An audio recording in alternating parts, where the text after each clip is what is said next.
Okay, we're here, we're live. This is Jay Fidell. Welcome back to ThinkTech Talks. Today we're talking with Brian Dote of Mid-Pacific Institute about 3D scanning technology at Mid-Pacific Institute. We want to follow these schools because they move so fast. If we don't catch them, we'll never find out what they're doing. Because every time you turn around, they got some new special building, technology, what have you. It's blinding. It's incredible. Welcome to the show, Brian. Oh, thank you for having me.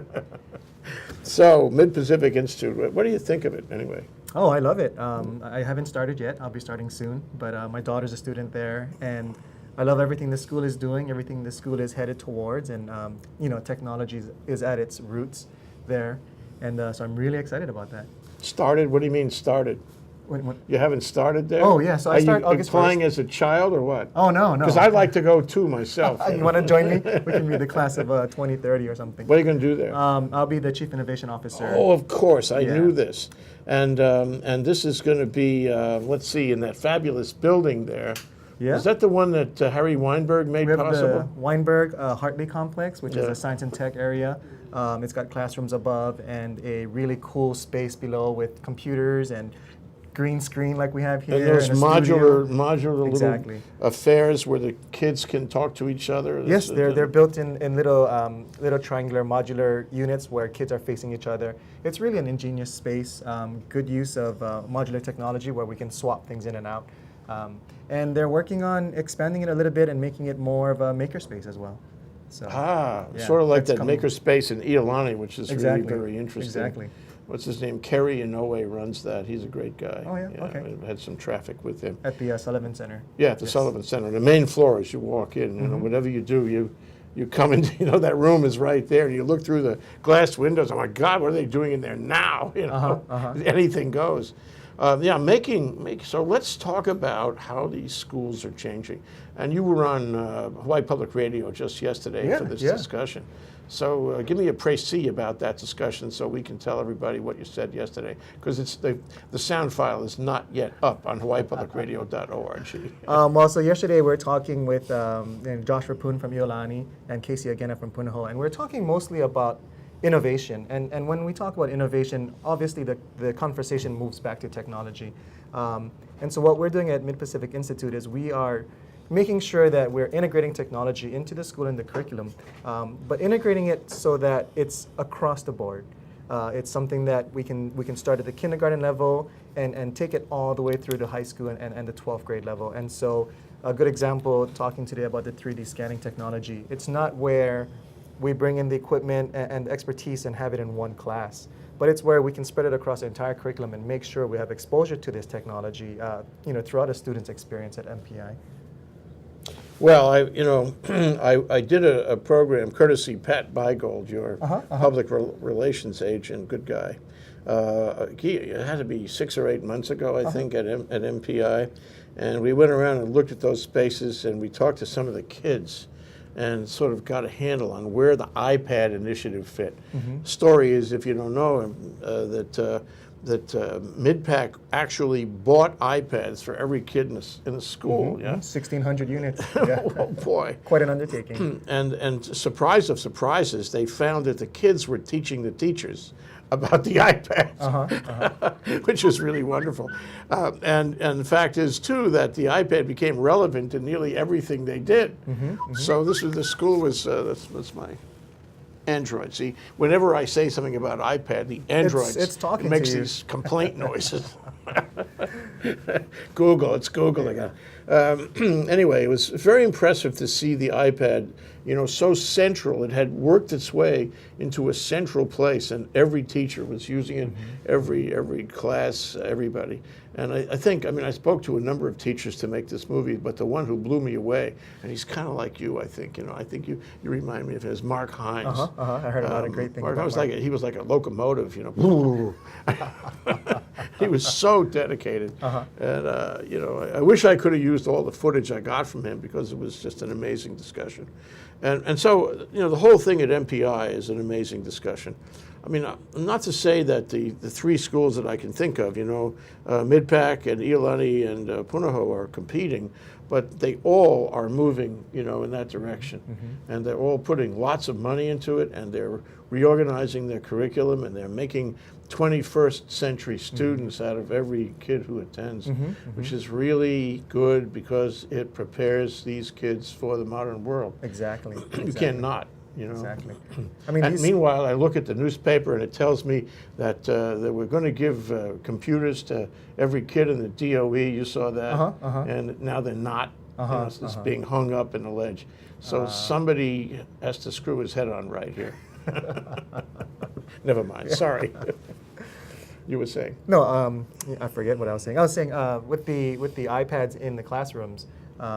It's as if we replaced a number of different things in the classrooms, and that's why it's so ubiquitous when you integrate that into the classroom. It's it's your window to the world. It's your access to the internet. It's your way to share. It's your notebook. It's your camera. It's your video camera. And so all the schools are, everyone with a one-to-one program is seeing sort of that infiltration of a single device that is meeting the needs of multiple things that we used to have. Yeah. So it's pretty interesting. Well, it's like computers in general. I get two thoughts about them, and they both occurred to me before I began to think about it in terms of education. But number one is you can look at any operation, and I'm thinking of business operations, and put a computer on that, and you can make it better. Any problem you can think of, you can make it better. And so when you take that to education, it applies maybe in multiples, because you can make every educational task better. The other thing is that when you do that, you change the essential nature of the institution in which you are doing it. For example, talked about this in the last show. If I take a company and I say, I'm going to make you a website, even if you already have one, I'm going to make you a website. You have to rethink the whole operation of the company. Exactly. And so in doing that, you have to talk to people and you find out ways to do it better. And so you're improving the company in general by making this website. So it's the same thing for a school, isn't it? Education is changing around us. Yeah, education is changing, like you said. It's everything is changing so quickly with technology. I think the challenge is making sure that you integrate technology for the right reasons. It's easy to bring an iPad into the classroom, and that's all well and good. But what are the students really using it for, and how is it enhancing their educational experience? And is it a tool for distraction, or is it a tool for furthering their education? And there's we talked a little bit about it last night. There's a fine balance where you don't want to see your kids in a one-to-one program playing games all the time, for example. So how do you control that and make sure it's a portal for education and not just for entertainment? And what was the answer? There was no good answer. No answer, yeah. A partner of mine, had a really smart kid who is actually now graduated from college in computer science, I think. Oh, wow. But when he was growing up, in his teens, he was attending Iolani at the time. At 2 o'clock in the morning, the kid was in his room there playing games, and his father had to figure a way to stop that because it's destructive. Yeah, It was wasting his time. It was probably twisting his brain cells in the wrong direction or something. So I suppose you could put some discipline on it, but from an progressive educational point of view, there must be a better way than punishing him for doing that. There must be a better way to show him that there are more important things than games in this world. Or channeling that energy into a better format. Yeah. But so at Mid-Pacific Institute, part of the one-to-one program is trying to educate the students and the kids to be better digital citizens.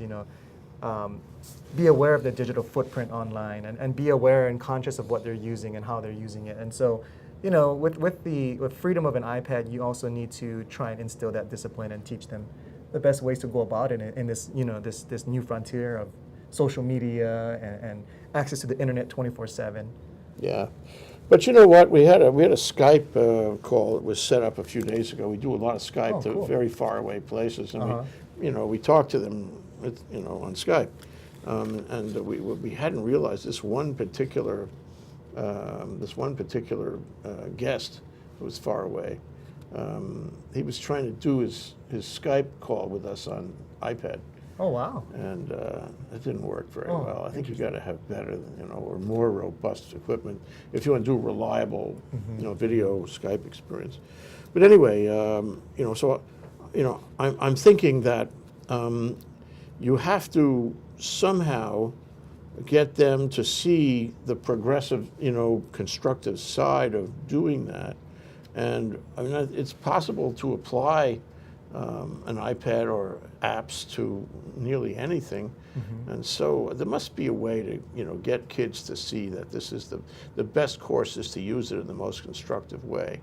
On the other hand, there's a lot of danger out there, and I wonder what your view of, for example, social media is, because social media is like a boat. It's a hole in the water into which you pour money and time, or at least time anyway. Yeah. So how do you keep your kid away from, may I say, dangerous social media? How do you do that? That's an excellent question. As a parent, you really need to educate the child on the dangers and the downsides of social media. But I think you never want to prevent them from experiencing what social media can bring to their world.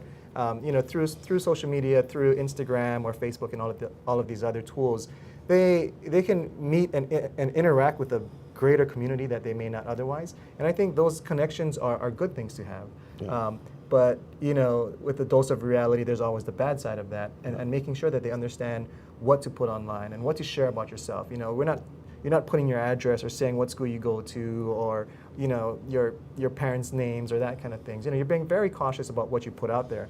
But at the same time, you're participating in this global community, which I think is very valuable, and something that we didn't have when we were growing up. Yeah. I mean, there was no way for me to Skype with someone that was thousands of miles away, and our kids today, they have that opportunity. Yeah, So I it's mean, really, every day. and they could do it on their iPad.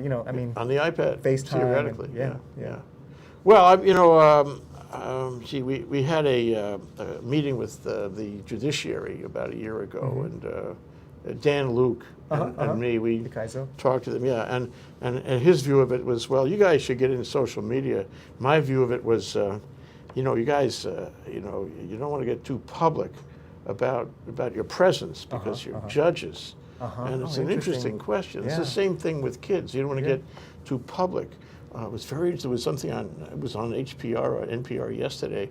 There was an article about how government agencies, talk about NSA and all this, how government agencies, like for example, the Internal Revenue Service, will look at your Facebook page, and if you somehow are boasting about your new yacht or your Maserati, they're going to do a net worth test on you. They're going to say, how did you get that? Interesting. It makes auditing cheap for them, to just look at your Facebook boasting. I better take down that photo of my Maserati You quick better then. take it out. Is it April 15th yet? That, anything you put on there is out in the public. Same with like hiring and interviews. I mean, people are using Facebook to see your behavior and figure out about things that you're not going to share to them. They can see that online. Yeah. So we all need to to be cautious about that. Yeah. And that's the downside of. And with kids, social media. in a school like Midpack or any school, you are sort of the steward of that. You have to teach them where the boundaries are. Otherwise, their peers will teach them, and their peers may be a little rambunctious. Yeah, you don't want that. Exactly. So what makes Midpack so interesting to you? To me, personally, it starts off with the vision of the president, Dr. Paul Turnbull, and my new position is a great testament to what they're doing there. Just the fact that they've created a chief innovation officer shows you the direction that they're headed. And when my daughter was applying for the school, I was really intrigued by the one-to-one program. Being an ex-Apple employee, I love my iPad. I can see how the children interact with the touch interface of an iPad, and knowing that MPI, literally 2 years after the first iPad came out, already had them in the hands of all their students, was really exciting, because that shows to me that they're very agile, very future-forward thinking, and they're very responsive to what's going on in the industry. It didn't take them 5 years; it took them 2 years, which is a monumental achievement. For 1,600 kids to have an iPad in their hands. So I already knew that the school was sort of on that track. And with my background in technology, that makes it even more exciting for me. I mean, I want to help do that stuff. And so now, fortunately, sort of what I want to do and the vision for the school have aligned, and now I got this position. And Yeah. so to me, it's very exciting. You can take it to the moon. I know you can. This must be luscious for Exactly, you. exactly. We're going to take a break on that. I'm Okay. getting envious here. That's Brian Dote, MidPac Institute, and the title is going to be? Chief Innovation Officer. Wow. Yeah. It's like a Can't beat that. CIO. Okay, this is ThinkTech Talks. We're talking ultimately about 3D scanning technology at MidPac. We'll be right back after this break. I'm Hong Jiang, host for Asia in Review on Tuesdays. And I'm David Day, host for Asian Review on Thursdays. Both of us broadcast our respective shows at 4 p.m. And my topics tend to deal with questions related to environment, culture, history, and sometimes human rights. And my shows tend to be on international business, foreign policy, geopolitics, and national security. And you can watch our shows live on the ThinkTech website at thinktechhawaii.com. And you can also watch us on YouTube or Olalo. So come join us on Thursdays at 4 p.m. I'm David Day. And on Tuesdays at 4 p.m., I'm Hong Jiang. Aloha. Aloha. Okay, we're back. We're live. I'm Jay Fidell. This is ThinkTech Talks on a given Thursday. We're talking with Brian Dote of, soon to be August, MidPac Institute, the CIO, that stands for Chief Innovation Officer. I mean, that's a new term. Oh, yeah. The old terms are gone. It's a new term. And today we ultimately want to talk about 3D scanning technology at MPI. They've got all the other kind of ready. Well, and you're also going to do maker technology. That's another, and you're going to be doing that, right? Yeah, they've already got 3D printers and doing that in the curriculum. Okay, I want to talk about that too in a minute. But this stuff is But this cool. stuff first. So in the break, actually, Brian was actually scanning the room, and so I wanted him to explain what that thing is. Can we get a picture of it? Maybe, why don't you hold it up a little bit and we get a close up on it? Sure. Okay, that's a, what do you call that? This Scanner? one is a 3D scanner. It uses a different technology than the one that we have on campus. We have big ones that are mounted on tripods that can scan an entire, they use it to scan an entire mansion in 3D space. All set? Okay. So It looks small, but this isn't necessarily, the small brother of a big one. this is a small distant cousin of a big one. It uses Okay. slightly different technology with these depth sensors, which are similar, I believe, to the Kinect or the PlayStation gaming ones. Okay. But what I've done is, in those few seconds, I've sort of scanned the room, and you can see that it's put everything in depth. So it's not a you move your finger around As I as if scroll my you were finger- turning around in the room. Exactly. So I can see behind objects, around objects. I can go above and below. So it's really like taking a 3D photograph or a myriad of 3D photographs. And it's calculated the distances between all the objects. And so I can walk behind the tripod. I could walk behind you, and I could see the back view of it. So It's like being there. You can. it's exactly. And so with this kind of technology, you can imagine the uses. You can scan architecture, you can scan landscapes, you can scan all kinds of things. And what we have at MPI is we have larger units as well as these handheld units which the students can use in their hands connected to an Android tablet. But it's another one of those technologies where we're doing it across the whole curriculum. So different Before you classes. get Sure. there, before you get to the use, I just want to. So this is taking pictures. This one is sort of like the taking- Google truck. Is that what it's like, the Google truck? Similar. What it's doing is it's taking distances to all the objects. So a real LiDAR uses points of laser light and it sends out, it actually rotates and turns at the same time, and it sends out these laser lights everywhere and measures how long it takes for the lights to reflect back. And from that, it knows the exact distance of every point, and then it can make a 3D map of this whole area. So it's not a camera then. It's not really. This one is a depth camera. Yeah. But the LiDAR is not a camera in that sense. It's actually shooting out a piece of shooting out laser light and waiting for the reflection to It's come not back. dangerous or anything. Oh, just so long as you don't look directly at it. Okay, so when the thing comes back now, in this one or the big one, how does it? Where is it saved? Is it like a big data file? It's like a huge data file with all the 3D points. And so you can imagine there's thousands and thousands of them because it's measured points everywhere, in every angle, in 360-degree space. Yeah. So it's a pretty hefty file. And then you can do cleanup on the points. You can remove points and make sure that it's all. We could remove people. So if there's, oh really? So like in the one that I did, we can see my daughter. We could remove her from it. Hi, daughter. So we could clean up the She's points. as much part of the show as you are, Brian. Telling you. Yeah, I mean, she's captured in 3D here. Unfortunately, I didn't get the chance to walk behind, but you can see how the points have been captured everywhere. And so with this, the students are learning 3D object modeling and all the things that come with that. Okay, so now you have this in your lab or whatever, in your innovation building there at MidPec. And that's the Harry Weinberg building, yeah? It's a fabulous building, it's fabulous. And let me describe it a little bit. It's a walkway on the top.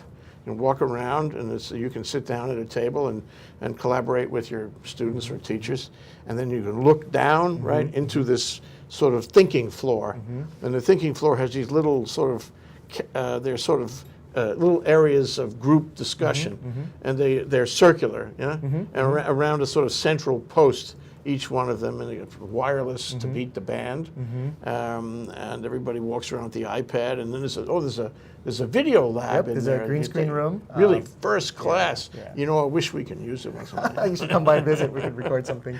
I mean, it's really got everything. So if kids want to have a technological experience, this is the place, and they can collaborate and they can teach the teachers. And the space is and like you mentioned, coming on the walkway and looking down, the space feels very innovative and very collaborative, and that's what I like a lot about it. Yeah. So this is one of your tools. Yes, exactly. And now you were saying how you use it, how you introduce it, this kind of technology, this kind of really advanced tool into the curriculum of MPI. How do you do that? So, I haven't started yet to really dive deep into how it's getting integrated into the curriculum. It's very new technology. We've been selected as a technology center for SciArc, a partnership. And the teachers have been trained on using these LiDAR devices. What SciArc is doing is really interesting, and they... How do you spell that? CYARK.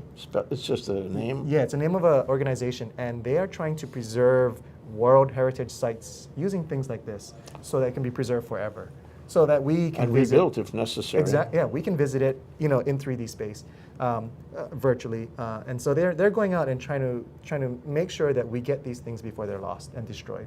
And so what MPI is going to be doing next year in the history class is scanning, using the bigger scanners and using the handhelds and actually scanning a very culturally relevant historic site. All over Hawaii, actually. They're going to do one in Hawaii. But point is, you could do it anywhere. Exactly. You could memorialize you culturally. You could save forever. Which may not have a long life, actually. Exactly. And this perpetuates it. And so they're going to do that as part of a history class. But there's a great video by Jay Leno. And so what he does is he uses... Leno? Yeah. Okay. He uses, he's got the garage with all his cars. Yeah, and a lot of them are collector cars that they don't make anymore. And so he uses LiDAR scanning technology, not this unit, but a similar one, and will scan an existing part. So he'll pull a part off the car and it's broken, and they'll scan it using something like this, get the 3D points, and then go to his 3D printer and print it out. His own 3D printer. Put it back, his own personal 3D printer. Print out the part, and then fit it back to the car. In steel. And it's not in steel. It's probably in polycarbonate. I'm not sure. But it's as strong as steel. They can test the fitting and make sure everything is right, and then could send it off for manufacturing if needed from a CNC machine. But he's like using scanning technology, scanning a real world object, printing a replicate out in a 3D printer, and then putting back into a car. And so, those are the things that we need to really that's do in fabulous. schools. Yeah. Well, that's the part. It's one thing to memorialize, say, a cultural object or a building or anything you want to preserve forever. In the thought that I guess you could put this on a website and manipulate the picture in the same way.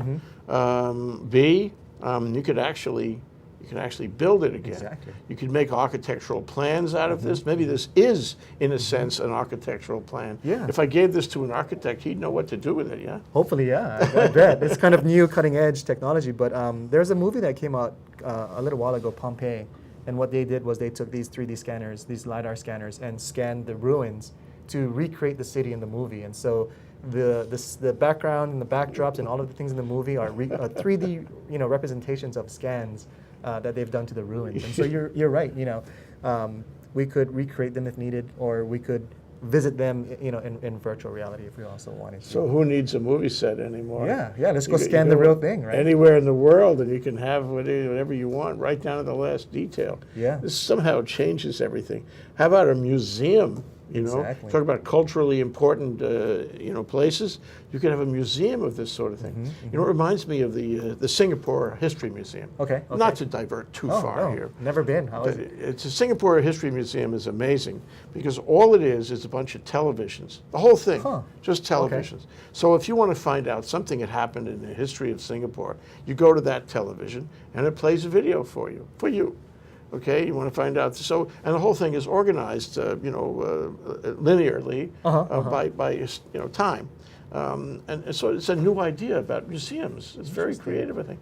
So if you wanted to have a museum of, say, cultural places or anything in the world, you could have a lot of these playing back, and you go over and see, you want to see the ruins in Pompeii? No problem. Exactly. You just push the button, and there they are. You're in the middle of it. But the next thing is, have you tried on an Oculus VR goggles? I've seen one, Okay. yeah. So the next thing is to take these representations and put on an Oculus and be there in VR. Yeah. So when you look up, you see the roof, and when you look down, you see the floor, Yeah, and when you look yeah. around and you walk around. So I think that's the next step. Is High Capacity working on that? I would think they would be. Yeah, I mean, yeah. they've got an Oculus. They do the demos. The demos are amazing. Yeah. There's a roller coaster one, and the one where you're in a room and you're picking up donuts and drinking a soda.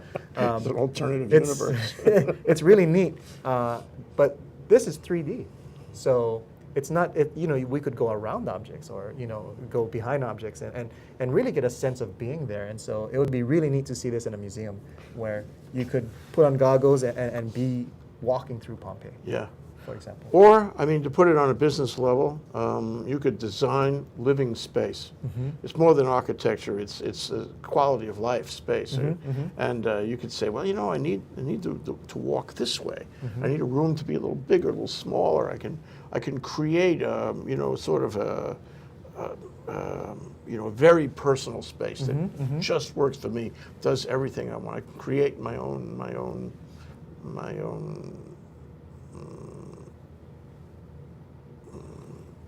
personal space. I can't think of the words I want to use. And so it's anything and everything now is at your fingertips, including Jay Leno's car parts. Exactly. I mean, you could print out your personal space or Yeah. print out elements of your personal space. Yeah, I mean, yeah. I can't imagine what 3D printer would be used for that. But that's probably in the future where I want a wall here, or I want a couch there, or whatever it is, and let's go print it because we can do it at home now. And then you walk around with And then, one of those yeah, Oculus let's things. see it first. Let's try it out first. Experiment. Oh, this is perfect. This is what I need. Let's export that. Put it into my printer. Boom. There it is. Right. So all these schools, Iolani and Midpac and Punahou, they're all. It's easy now to get the printers, but this adds a whole new dimension on the printers. This is exciting.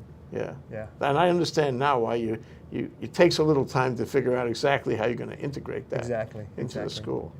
But it's But the project next year, where they go out and scan a real a heritage site, will be super awesome to see. yeah, okay.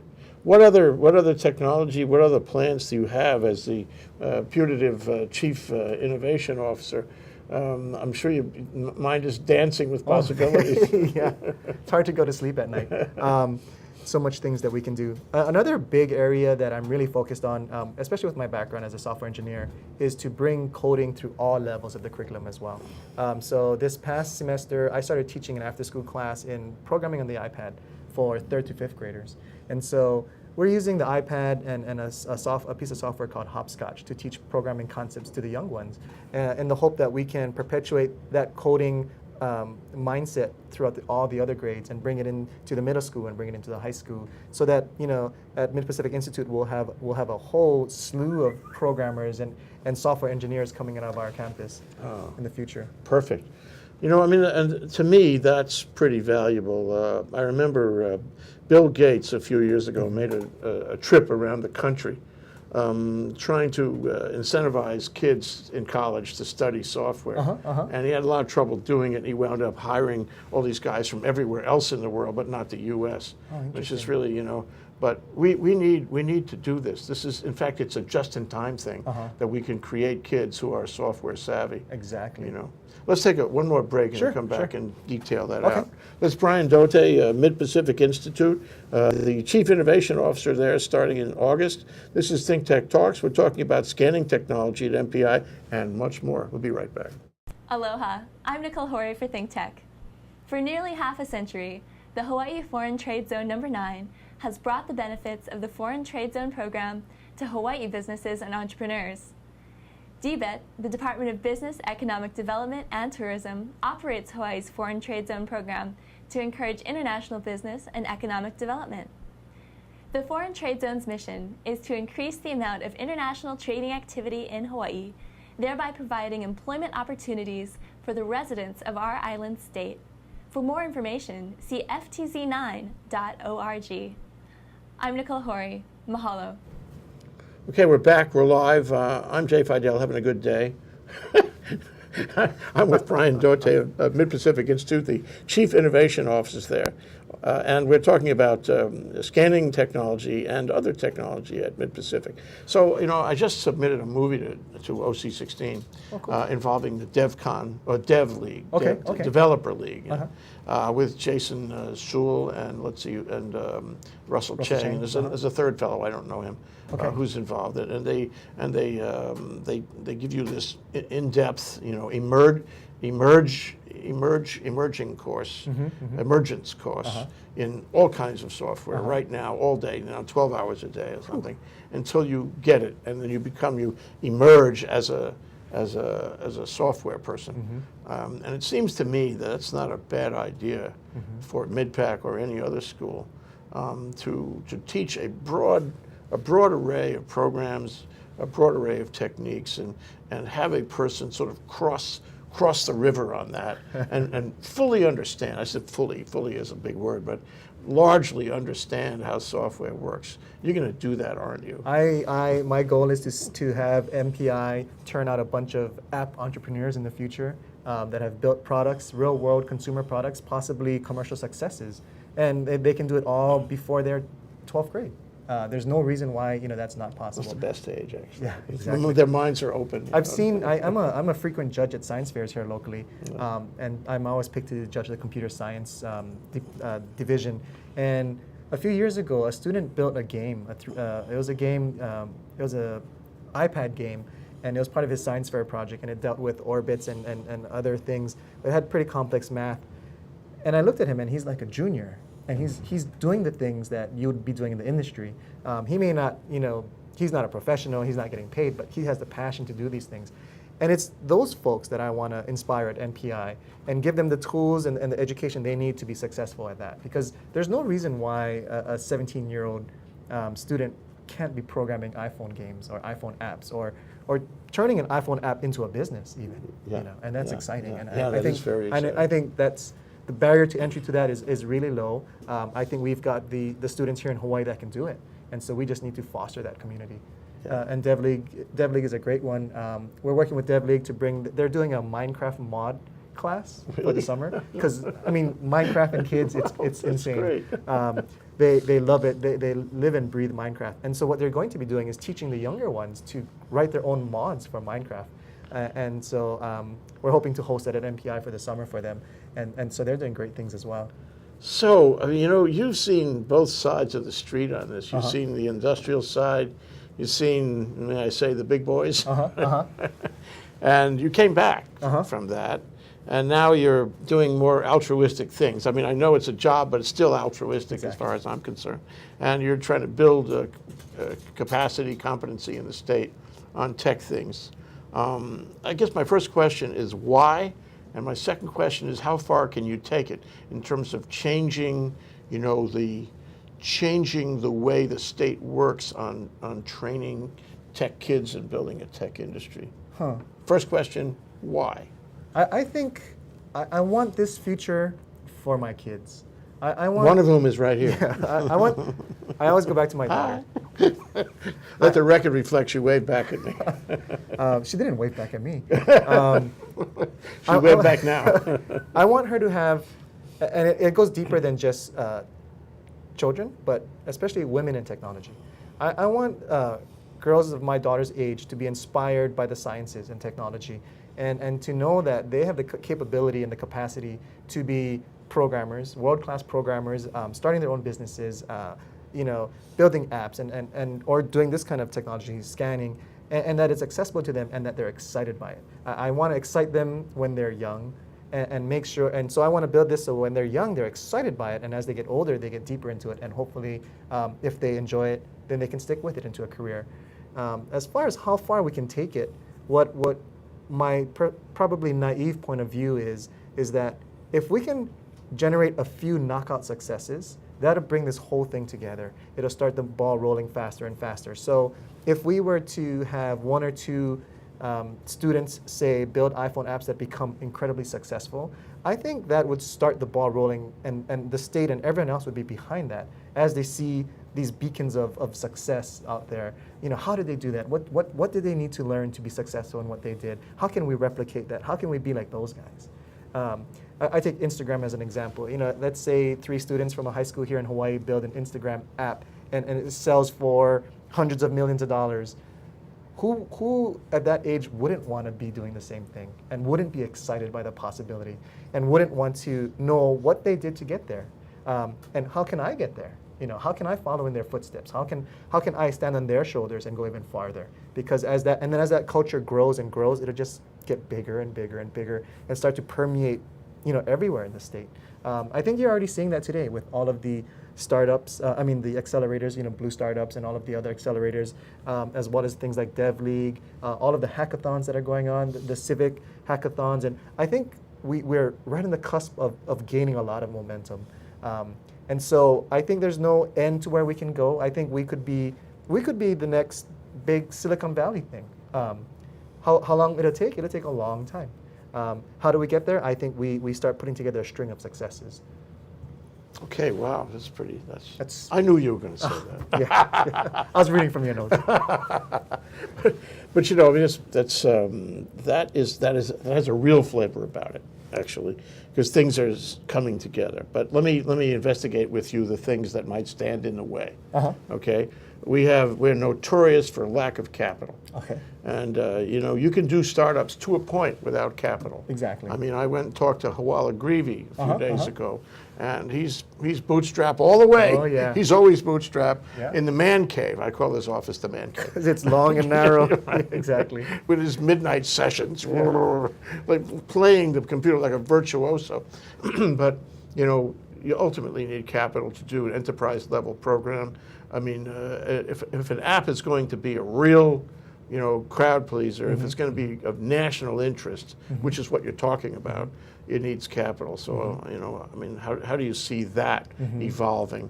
Is there enough capital here? Will it draw capital?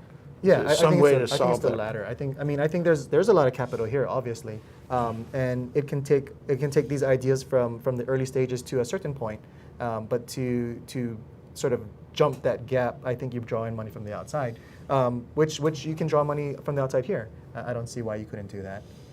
Okay, the other thing is, I hear what you're saying is that we can do it here in these islands, on these shores, because in the 21st century, it doesn't matter where you do it. Exactly.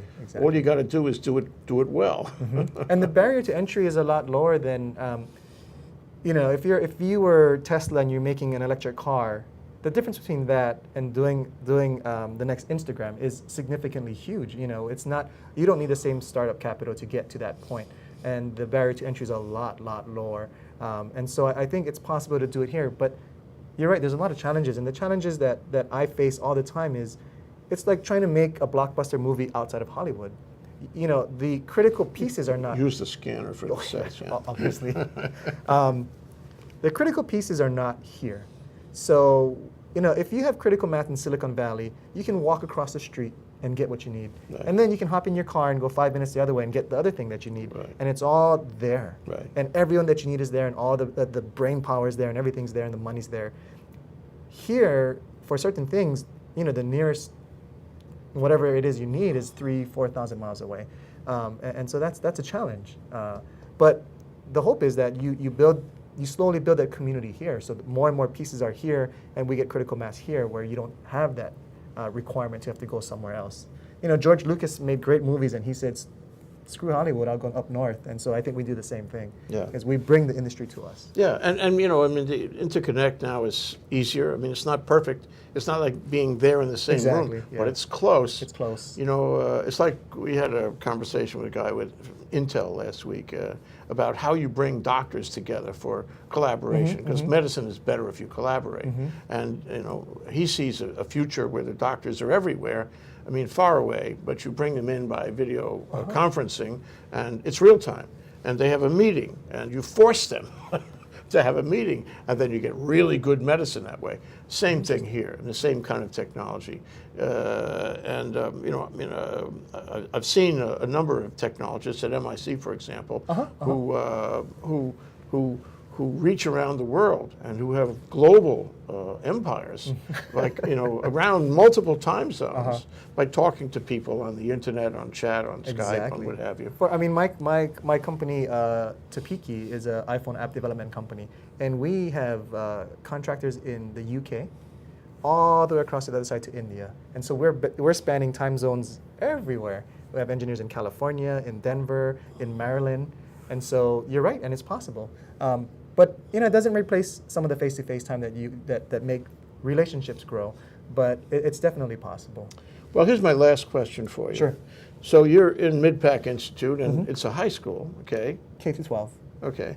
And, well, it goes up to high school. Yeah. And the most likely prospects for entrepreneurial activities, for building software products that will build companies are in the upper grades, just because of age.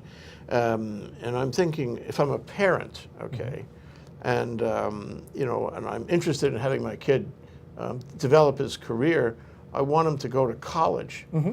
So query, where does college fit if you have kids that can build enterprise level software where they're in high school? Are they going to jump ship? A lot of great technology guys have jumped ship, hadn't gone to college, hadn't finished college. I mean, I can imagine a parent being concerned that this kind of training is going to narrow the kid, and that he should learn metaphysics too. You know what I mean? So, and really, reasonable educators will differ on that. These days, a lot of educators, some of whom sit at this table, feel that you ought to find out what you want to do and do that, instead of broadening out to subjects you're never going to care about. What's your thought about how to deal with that parent, for example, who wants his kid to study metaphysics, where the kid is really capable of going out right now, building a company? Well, I think, that's a great question. We kind of touched on that last night as well.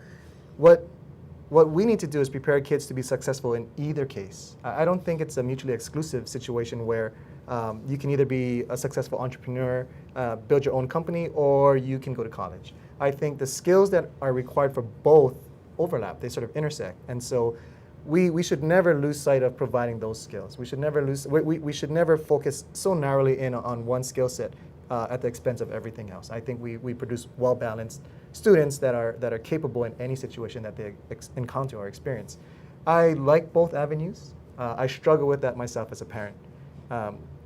Which way would you go? Because the quality of what a child or a high school student graduating learns in starting up their own company is an amazing experience that they can only experience that way. Is that better or worse than the experience that you would have in college? And they're different. The things you learn in college will be different than the things you learn starting your own company and shaking the money tree and trying to raise capital and struggling and bootstrapping and all of that stuff. And they're both, to me, quality experiences. And so I struggle with that myself all the time. I'm not sure, but we would never sacrifice one for the other. Yeah. Yeah. Right. You can never open options. Exactly. And the skills and colleges, I think, are going to change over time, where they will be looking for the skills that these entrepreneurs have, these sort of 21st century skills, being able to work in a global workforce, being able to collaborate, across time zones and distances, and being tech savvy.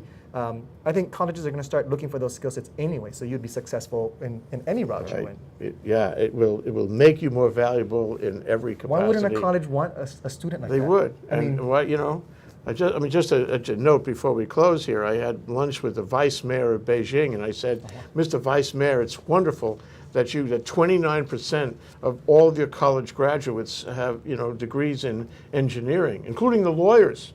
Everybody has a degree in engineering. It's wonderful. He said, well, thank you for that comment, but it's not 29%, it's 59%. Wow. So it would not hurt like chicken soup. The kind of training you're going to give these kids is like chicken soup. It will help them everywhere.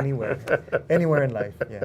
Thank you, Brian. Thank you for having me. That's Brian Dote, Mid-Pacific Institute, the Chief Innovation Officer. This is ThinkTech Talks. We've been talking about scanning technology at MPI and much more. Thanks so much. Thank you.